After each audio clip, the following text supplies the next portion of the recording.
Greetings from the shadows, maggots. I've been waiting for you, sometimes even watching you. I was wondering when you'd be creeping back to the Fearfather Chronicles. This week, we have a few true horrific late-night diner horror stories for you. So lock your doors, turn off that open sign, and pour yourself another cup of your favorite black grog. Let's see what we can dig up. I was working a late-night shift at the diner, where I had been employed for a year. It was a rainy night, pouring outside, which usually meant fewer customers. I expected a slow night, and for the most part, it was. I was scheduled to work until midnight. As my shift neared its end, a man and a significantly younger woman entered. The man looked about 40, while the woman appeared to be in her 20s. They both looked at me as soon as they walked in, so I approached to greet them and ask how many were in their party.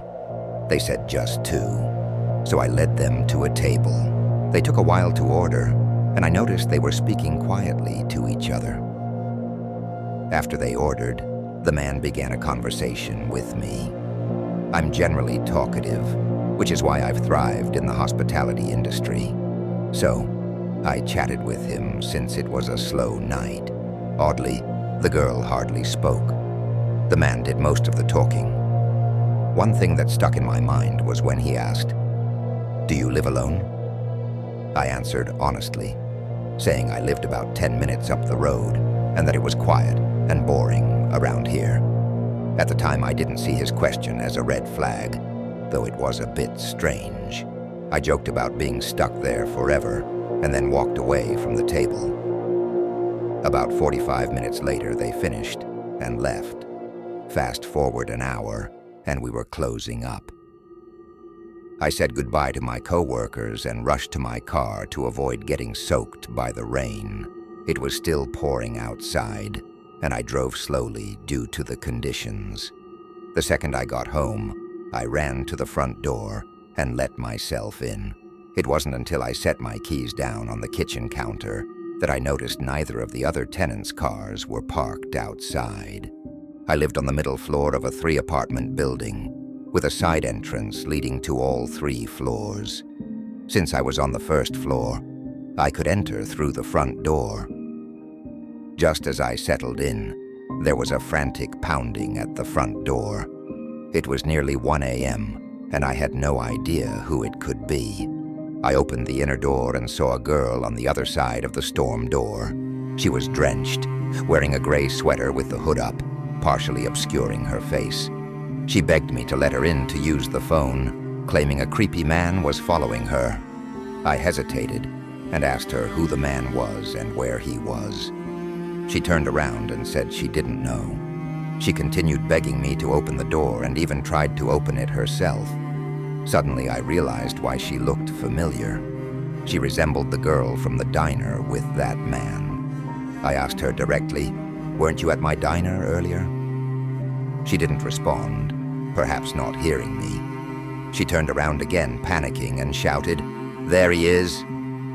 I looked past her and saw a large man slowly approaching the house. As he got closer, the girl looked at me, confused as to why I wasn't opening the door. When I recognized the man as the one from the diner, I think she saw it in my eyes. She screamed at the man to go away, but he charged at the door. I slammed the inner door shut and locked it. I didn't hear any knocks or bangs, but I wasn't about to check if they were still there. I went to the stairway to knock on the upstairs tenant's door, but after several attempts, no one answered. I tried the downstairs door with the same result. Looking out the windows, I realized none of the other tenants' cars were there. I was alone in the building. I returned to my apartment and unlocked the stairway door, my mind racing with possibilities. The most obvious explanation was that it was a trap to get me to open the door so they could rob me, or worse. It suddenly made sense why that man had asked if I lived alone. I sat on the couch for a few minutes, contemplating my options. All I could hear was the rain outside. I considered calling the police, but decided against it for the moment. A few minutes later, while brushing my teeth, I heard a knocking sound. I walked over to the stairway door and asked, "Who is it?" There was no verbal response, just another knock. I called out both tenants' names, but still no answer. I finally yelled, "If you don't identify yourself, I'm calling the police." They heard me and knocked again. A voice from the other side said, "Your blood." I want it all over me. I ran to my room, locked myself inside, and called the police. I hid in my closet while on the phone, listening to the rain, wind, and thunder outside. Every little sound startled me. It felt like the longest 15 minutes of my life. Finally, the police told me to let them in at the front door. They wrote a report and checked the front and backyard, then suggested I find somewhere else to sleep for a few nights. I quickly packed a bag while they were there and left for my parents' house. The next day, when I returned to the house, there was a knock at the stairway door. This time, it was my upstairs neighbor. He pointed at the door and asked, "What's this about?" I was horrified to see a message on the door reading, "Thanks for the service, Brookie," written in blood. I couldn't stay there any longer.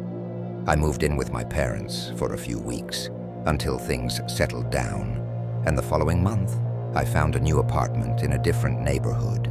Better safe than sorry. Did you enjoy that delicious little diner tale? I guess we should think twice about telling strangers information about ourselves. It might come back to get you in the night. If you're enjoying this episode and all the creepy content we offer here, don't forget to subscribe, like, and hit the notification bell. Now let's get back into another creepy diner tale. I live in Washington State, in the Pacific Northwest. At 22 years old, I used to work at a late-night diner along the highway. The diner closed at 2 a.m., which felt incredibly late given the sparsely populated area. However, due to its proximity to the highway, there were usually one or two customers until closing time. Having grown up in the South and then moving here, I've noticed that people are different. In the South, there's a strong emphasis on hospitality and small talk, while here people are kind but not overly friendly. The atmosphere seems to encourage introversion. As a former waitress in the South, I can say that customers there were much chattier. Here, people tend to keep to themselves. One night, as I approached closing time, I was preparing for the kitchen's last call at 2 a.m. Although the diner was advertised to close then, it was frowned upon for a customer to order that late. But that night, it happened. At 1:50 a.m., a heavy-set man entered. He wore tattered jeans, a gray flannel shirt tucked into a brown jacket, and had a brown long beard and glasses. I asked if he preferred to sit at the bar or a table, and he chose a table. He smiled the entire time, so I smiled back. I handed him a menu and informed him that the kitchen would close in 10 minutes. He looked at the menu for a moment before ordering black coffee and French toast. He introduced himself as Taz. Fortunately, his order was simple. I went to the kitchen to relay it to the chef, who wore a slightly annoyed expression. I responded with a knowing look and returned to the dining area. Taz waved me over, which was unusual for that hour. He asked if I was from the area and began complaining about the potholes. I engaged in basic small talk, mentioning the winter freezes we get. I told him I was from around here, but didn't specify exactly where. Taz mentioned he had just moved to town. As we talked, I analyzed his body language. He seemed like a somewhat nerdy older guy, and I suspected this might be his idea of flirting. It didn't bother me much. I was used to it from my time in the South. Since he was the last customer of the night, the cook personally brought out his food. I grabbed it and headed to Taz's table. By then, he had his coffee and food, and I was ready to close up shop. I wiped down the counters and tables, keeping my distance from Taz because my social energy was drained. and I wanted to go home and sleep. When he finished, I dropped off his check, implying non-verbally that we were closed. He paid by card and left. The cook would handle closing duties, so after cleaning Taz's table and gathering my belongings, I said goodbye to the cook and walked to my car. In the parking lot, there were 3 cars, mine, the cook's, and a third I couldn't identify. It was an old, shabby, beaten-up black truck. I couldn't tell if the windows were tinted or if it was just too dark to see inside. But I couldn't determine if someone was in the car. It was parked on the dirt closest to the highway. I wondered if it was Taz's. I got in my car and started the 30-minute drive home. While on the highway, a warning ding sounded from my dashboard, and the tire pressure alert popped up. Panic set in. I didn't know how to change a tire and had never called roadside assistance.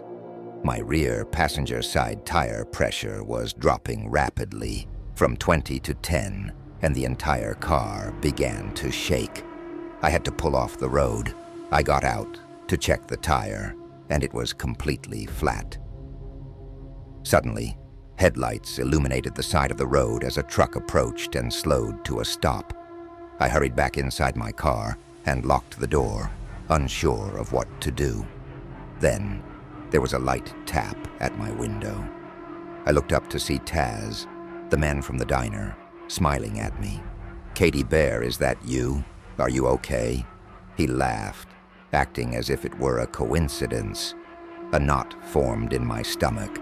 I instantly knew he had done this. He motioned for me to lower the window. I cracked it open just enough to speak. "I have a flat tire," I said. He feigned ignorance, asking which tire. I told him it was the back passenger side. As he walked around the car, I dialed 911, keeping the phone in my lap. He returned to my side, still wearing that creepy smile, and offered to help me change the tire. I replied, "I'm waiting for my boyfriend to come help me."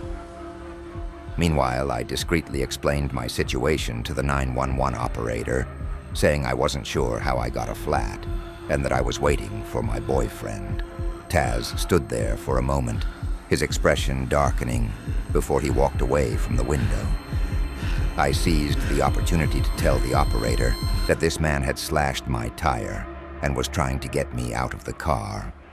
The operator asked for my location, and I quickly opened the map on my phone and relayed the name of the road. Then the deafening sound of glass shattering to my left made me scream as shards fell onto my lap. "I'm on the phone with the police," I yelled, showing him my phone screen. He glanced at it and then reached inside the car. I screamed again, hysterically crying, expecting him to grab me. Instead, he snatched my phone and threw it toward the highway before sprinting back to his car and speeding off. I wanted to search for my phone, but without a flashlight, I would be running into the pitch dark. I had no choice but to wait and pray that Taz, or whatever his real name was, wouldn't come back. I was grateful I had managed to tell the 911 operator my location in time. Soon, I heard the unmistakable sound of police sirens in the distance, and tears of joy filled my eyes as they grew closer. I got out of my car and waved my arms until I saw the flashing lights turn off the highway. Within moments, a second police car arrived, followed by a third. While the officers were there, we found my phone, which was completely destroyed. I described Taz to them, along with his truck, and pointed in the direction he had gone. One of the officers left to search that way and radioed for assistance. They were the nicest cops I had ever met. They changed my tire, and one even escorted me home, following behind my car. The main officer told me they would review the diner's surveillance footage and keep me updated. A week later, I received a call from that officer informing me that the investigation was still ongoing based on the footage. That was the last I heard of it. Sadly, I don't think they caught him. I never returned to that diner job after that night. I wasn't willing to risk Taz finding me again, ever again. If you've made it this far, you must be a true creepster and love dark, creepy diner tales. This last one will have you shocked into a dark green horror. You'll be looking suspiciously at any businessman carrying a briefcase. You'll scratch your ugly head and think, what the hell is in there? I'm an 18-year-old guy working at an amusement park in New Jersey, and this experience still gives me chills. It happened over a year ago on a crisp October Sunday, one of the final days the park would be open before closing, until April. After checking in and working at my station for about 6 hours, I looked at my watch. 5:55 p.m., 5 minutes until my shift ended. I felt relieved and exhausted. As I began to pack up my things, a well-dressed man with a briefcase grabbed my attention. I thought to myself, I just need to get through this last interaction. "Can I help you?" I asked. He stared at me for a few seconds, turning his head as if someone was following him. I started to feel creeped out. "Sir, can I help you?" I repeated, my annoyance growing. He finally responded, stuttering, "Where are your bathrooms?" He whispered the question. I pointed, up the hill to the right. He began to walk in that direction but kept looking back at me, which made me even more uncomfortable. I mean, who comes to the park with a briefcase?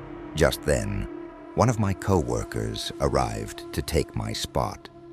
I practically sprinted to the back room to clock out, and then to the bathroom to change out of my work clothes.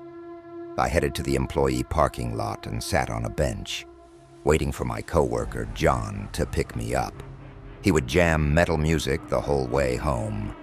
He was 17 and still in the same high school I just graduated from. John is always talking about his older brother and how they constantly play Warhammer. After what felt like an eternity, John finally arrived. Before heading home, we stopped at a local diner for cheeseburgers. While eating, I noticed something odd. The same man I had helped at the park was sitting a couple of tables away, staring directly at me. My heart skipped a beat. I told John, and he shrugged it off. "Probably just a coincidence, bro. Don't worry." I forced a smile, but I was concerned. After dinner, we got back in the car for the 35-minute drive home. At the first red light, I saw something that made my heart race again. The man was sitting in his white BMW next to us, staring back at me. I told John, and he finally started to worry. He mentioned how he wished his brother would have come along for the ride. His brother often carried brass knuckles, which would have made us feel safer. He would have knuckle-dusted that dude. Once we arrived on my street, we circled the block a couple of times to ensure the man wasn't following us. It seemed clear, so John dropped me off at home.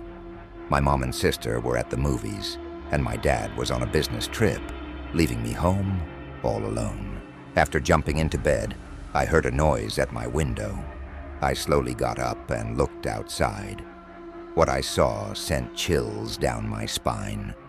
The man from the diner was standing on my front lawn, looking right at me with a smile. He had his briefcase open in front of him. A dark green light was emanating from it. I immediately grabbed my phone and called 911. But when the police arrived, the man was gone. I quit my job at the amusement park right after it closed for winter. I haven't seen that man since, but the experience is one I'll never forget. What the hell was glowing in that briefcase?